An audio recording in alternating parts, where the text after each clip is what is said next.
berbagai macam orang. Coba baca sama-sama 1, 2, 3. Yesus melayani berbagai macam orang. Oke, satu pertanyaan lagi dari Roser. Siapa di sini kalau melihat ya, sorry ya, maaf ya, kalau orang yang kayaknya di jalan gitu, gimana perasaan kalian? Sedih, kasihan. Oh ya, kasihan yang mereka yang mungkin ada yang susah gitu ya, lebih susah dari kita sedih ya. Nah, bersyukur kalau adik-adik di rumah dapat makan enak, tempat tidur yang bagus, itu adalah berkat dari Tuhan. Oke ya, nanti ya kalian pikirkan ya, coba pikirkan baik-baik dari pertanyaan Lose dalam cerita hari ini ya. Oke, kita mulai. Lose mau tanya, boleh banget. Nah, ini siapa?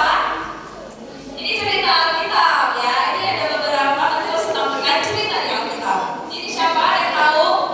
Yang sekolah minggu mungkin tahu? Siapa di belakang mungkin bisa jawab ya? Ya, kencang. Siapa? Bukan Maria. Alfa Maria, coba lagi ya. Nah, dia bertemu sebenarnya Tuhan Yesus yang menjumpai dia di dekat sumur. Pernah dengar ceritanya? Hah? Gak pernah? Oke, langsung kasih. Oh, ada tangan. Siapa? Hah? Dia tidak disebutkan namanya siapa, tapi dari kota apa? Tidak tahu? Gak apa-apa ya, langsung kasih tahu ya. Oke, dia adalah seorang perempuan Samaria. Siapa? Perempuan Samaria. Nah, Tuhan Yesus sengaja datang lewati Samaria untuk hanya berjumpa dengan perempuan ini. Wow, spesial sekali ya perempuan ini ya. Padahal Tuhan Yesus harusnya dapat melintasi jalan lain. Karena apa, adik-adik tahu gak? Kondisi daripada perempuan ini, dia sebenarnya dianggap ya, tanda kutip dianggap perempuan yang tidak baik. Kenapa? Dia mengambil air di sumur itu siang hari. Pada saat itu gak ada orang ambil air di sumur siang hari. Karena apa? Karena dia tidak mau ketemu dengan orang lain. Orang lain mungkin menghina dia. Orang lain mungkin menganggap dia, menjauhi dia karena dianggap tanda kutip apa, perempuan yang tidak benar. Dia tinggal bersama dengan laki-laki yang bukan suaminya. Wah. Nah, Tuhan Yesus mencari dia, adik-adik. Misalnya seperti Tuhan Yesus harusnya pada saat itu orang Yahudi bangsa Yahudi tidak berteman dengan bangsa Samaria, adik-adik. Jadi mereka itu bermusuhan. Nah, Tuhan Yesus sengaja datangin dia untuk apa? Untuk mencari dia, untuk mencari perempuan ini, adik-adik. Ketika perempuan ini berjumpa dengan Tuhan Yesus menjelaskan tentang dia penyembahan Allah yang sejati. Tentang apa? Menyembah Allah yang sejati. Tuhan Yesus berjumpa dia dan berkata-kata bahwa mengenalkan dia akan juru selamat. Adik-adik tahu apa perubahan perempuan ini? Dia cepat-cepat lari kepada orang lain dan dia katakan bahwa dia telah berjumpa dengan Mesias. Mesias itu apa? Mesias itu apa? Hah? Mesias itu juru selamat ya, yaitu Tuhan Yesus. Nah, itu ada perubahan daripada perempuan ini ketika berjumpa dengan Tuhan Yesus. Padahal dia dijauhi oleh orang-orangnya. Oke, ini perempuan Samaria ya. Nextnya kita lihat. Nah, ini siapa? Ada yang tahu? Siapa?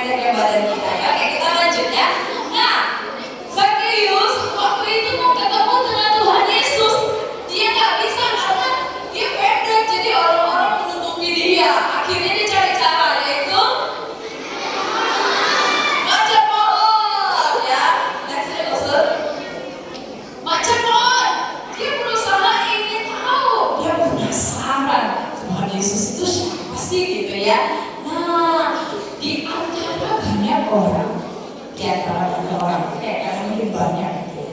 Apakah Tuhan Yesus melihat dia? Hah? Apakah Tuhan Yesus melihat dia? Kan dia orangnya kecil, ya kan?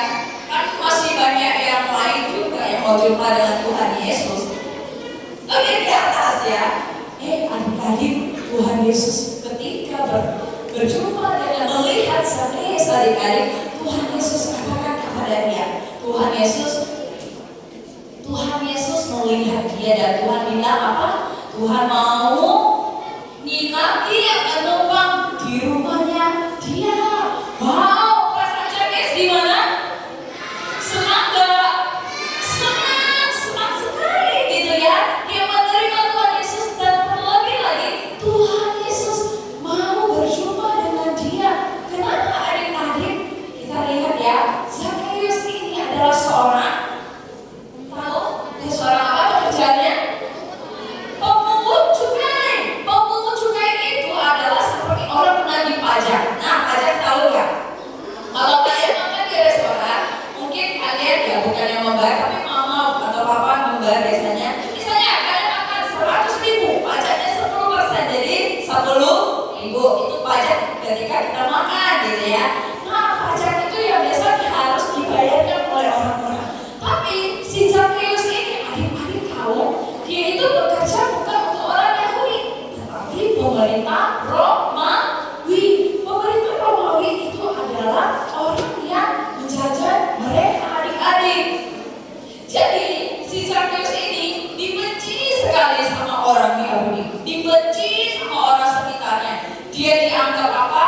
Dia dianggap orang yang memberontak. Wah, sedih gak?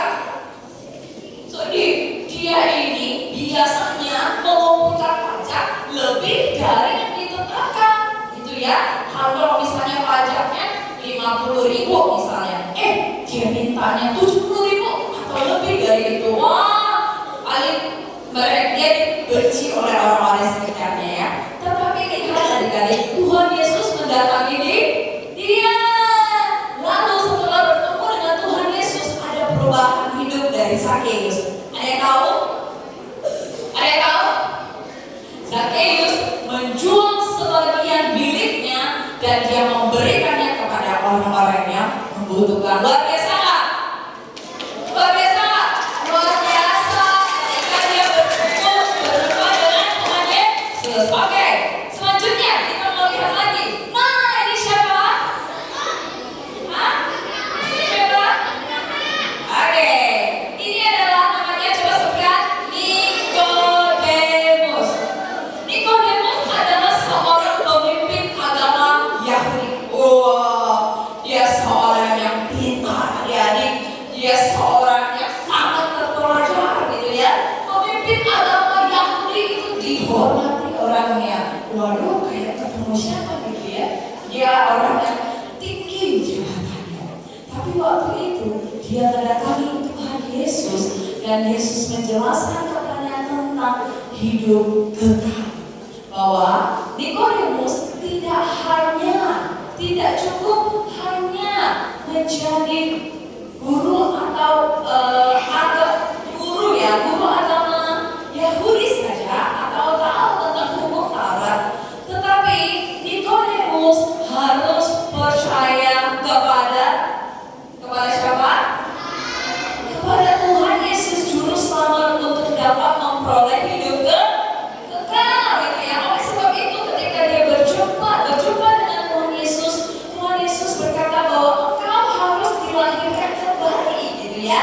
Maksudnya Tuhan Yesus bukan kita masuk lagi ke dalam perut mama kita harus lahir lagi, tetapi dilahirkan kembali dalam roh ya. Maksudnya itu adalah pertobatan dalam diri kita secara rohani. Nah, apakah ada perubahan dari hidup Nikodemus? Apa?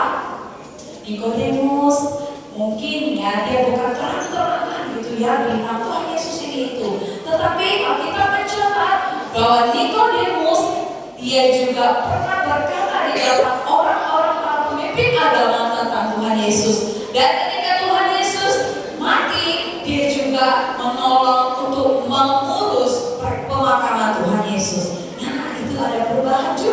dalam hidup Nikodemus gitu ya. Oke, selanjutnya.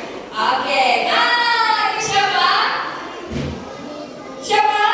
Tuhan Yesus dan Maria Marta. Betul ya. Maria Marta punya saudara. Siapa namanya? Siapa namanya? Siapa saudaranya? Ini kan udah Maria Marta. Coba nextnya Pastor. Kenapa dia? Kenapa dia? Ini saudara mereka adik-adik, namanya Lazarus ya. Nah, Maria Marta itu sangat dekat dengan Tuhan Yesus. Mereka itu percaya bahwa Tuhan adalah Mesias, bahwa Tuhan adalah penyelamat, dan Tuhan membuktikan bahwa Dia adalah Tuhan yang sejati ketika Dia membangkitkan Lazarus dari kematian. Nah, ini adalah kisah ketika Lazarus sudah mati berapa hari, ada yang tahu? 4 hari.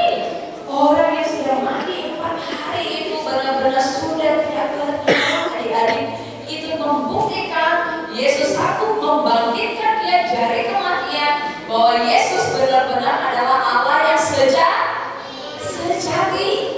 Tuhan Yesus juga berkuasa atas hidup dan mati seseorang. Oke, adik-adik, Tuhan Yesus menjumpai banyak orang, ya. Orang yang mungkin dianggap oleh masyarakat itu dihina gitu ya, ejek, mereka tidak dianggap oleh masyarakatnya, mereka tidak dipandang oleh orang-orang di sekitarnya, namun Tuhan datang kepada mereka. Adik-adik ya, ada orang juga yang menolak Tuhan Yesus. Adik-adik kalau tahu ceritanya tentang seorang anak muda yang datang kepada Tuhan Yesus, dia tanya bagaimana cara mendapatkan hidup kekal.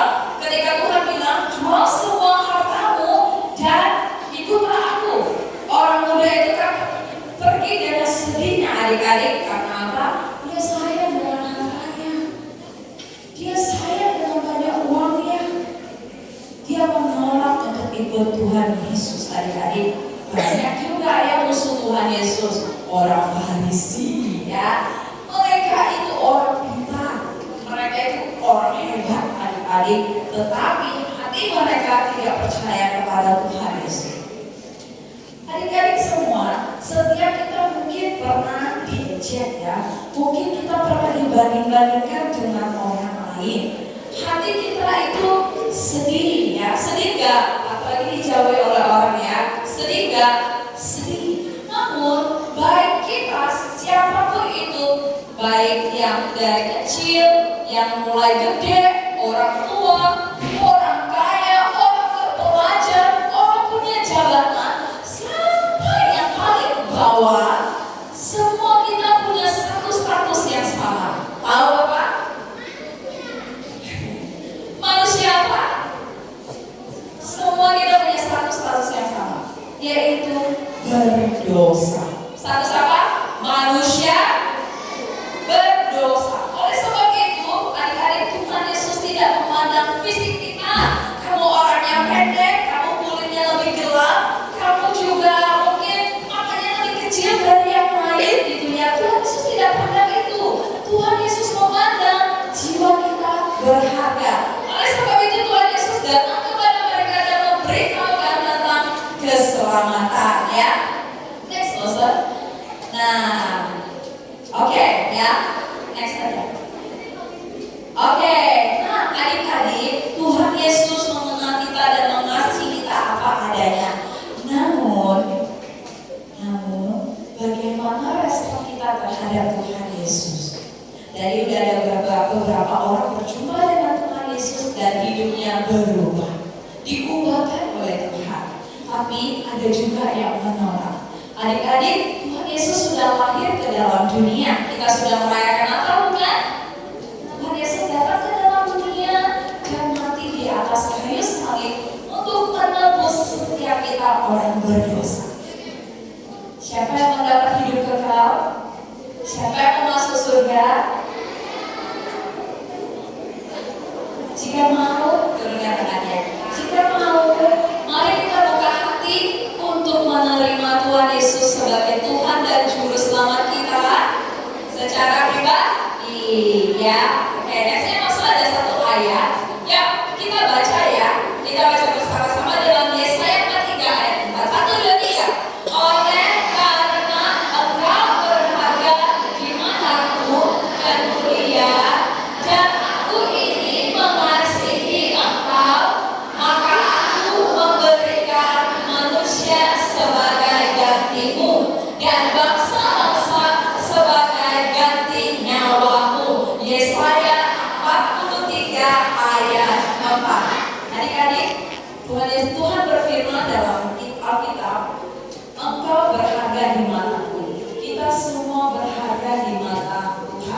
bagaimana saat ini Tuhan tetap mengasihi kita semua.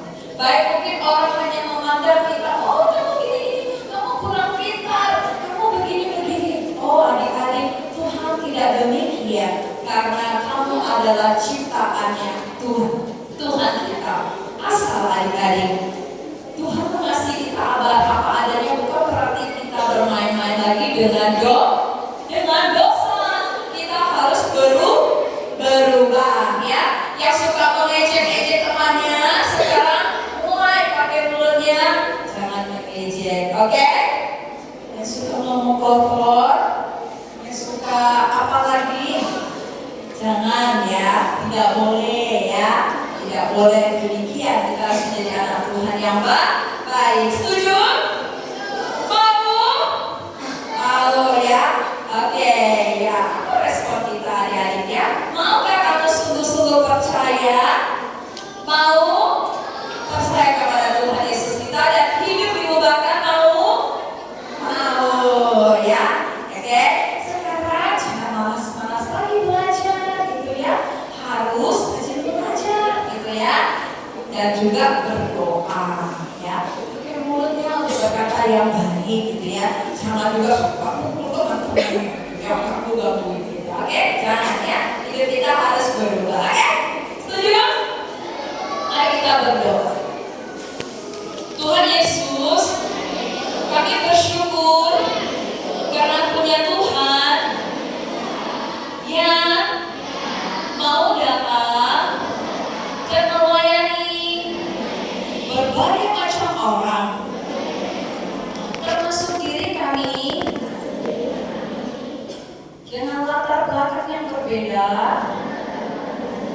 Kami yang berbeda-beda ini, Tuhan tetap mengasihi dan melihat bahwa kami adalah anak yang berharga di mata Tuhan.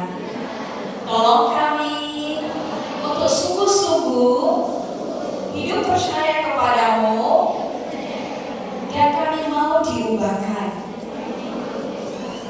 Terima kasih Tuhan, kami menyerahkan pelajaran dan kelas kami, guru-guru kami ke dalam tangan Tuhan. Hanya di dalam nama Tuhan Yesus kami berdoa. Amin.